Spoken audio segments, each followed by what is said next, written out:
হাটখোলা গ্রামে। আসলে এখানে যে পদ্মার চরে আপনারা ইতিমধ্যে আপনাদেরকে একটু দেখানোর চেষ্টা করব যে পদ্মা অঞ্চলের চারপাশে আপনার ভাঙন সৃষ্টি হয়েছে এবং এখানে সরকার থেকে জিও ব্যাগ ফেলেছেন এবং জিও ব্যাগ যার মাধ্যমে ফেলেছেন সেখানে দুর্নীতি হয়েছে বলে এমনটি জানিয়েছেন এখানকার স্থানীয়রা। তারা বলছেন যে এখানে এই বিষয়টা যাতে ভালোভাবে ভাঙনটা রোধ করা যায় সেক্ষেত্রে তারা বলছেন যে এখানকার যে ঠিকাদাররা আছে তারা সহজে এখানে এসে দাঁড়িয়ে থেকে কাজ করা তারা আহ্বান জানাচ্ছেন। কিন্তু কোনো ব্যক্তি বা কোনো লোক দ্বারা কাজ করলে সেখানে দুর্নীতি এবং যেখানে 500 ব্যাগ বা 1000 ব্যাগ ফেলানোর কথা সেখানে নাকি ফেলাচ্ছে মাত্র 200 বা 100 এরকম ব্যাগ ফেলায় তারা রাতারাতি কাজ শেষ করে চলে যাচ্ছে। আসলে আমি এখানে এই বিষয়ে একটু এখানকার চেয়ারম্যানের সাথে আমি একটু কথা বলবো এবং এই বিষয়টি আমি আরও আপনাদের মাধ্যমে তুলে ধরতে পারবো।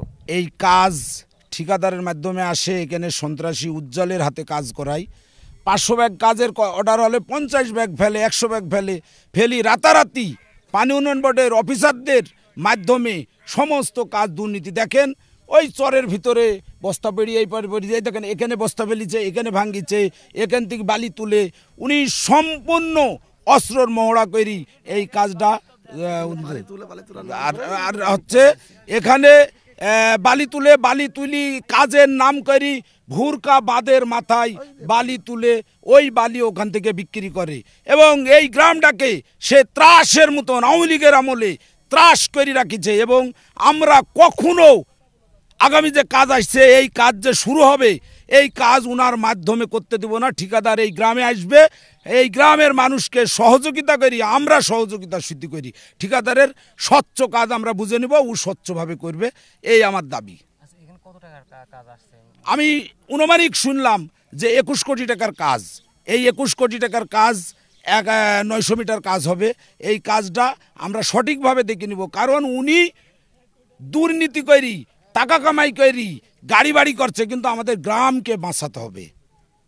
এই সন্ত্রাসী আওয়ামী লীগের আমলে সমস্ত সন্ত্রাসী এবং উনি খুনি মামলার আসামি, অস্ত্র মামলার আসামি। এখানকার যে চেয়ারম্যান আমাকে যেমনটি জানিয়ে এলেন, আসলে এখানে যে কাজগুলো যে ঠিকাদারি আসে তারাই আগে দুর্নীতির কথা ভাবে এবং স্বল্প পরিমাণ কাজ করে তারা লাপাত্তা এবং পালিয়ে যান। তো এখন এই যে চেয়ারম্যান বা স্থানীয়দের বক্তব্য অনুযায়ী তারা বলছেন যে যে ঠিকাদারি এখানে নতুন কাজ নিয়ে আসুক না কেন তারা সুষ্ঠু এবং ভালোভাবে কাজ করার তারা আহ্বান জানিয়েছেন। এবং এখানে প্রায় 21 কোটি টাকার এবং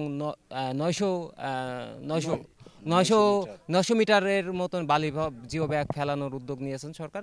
সেক্ষেত্রে তারাই বলছেন যে ভালো কোনো লোক বা ভালো কোনো ব্যক্তির দ্বারা এই কাজগুলো সম্পূর্ণ করার তারা আহ্বান জানিয়েছেন এখানকার স্থানীয় বা চেয়ারম্যানরা। রিয়াজুল ইসলাম, ভোরের পাতা, কুষ্টিয়া।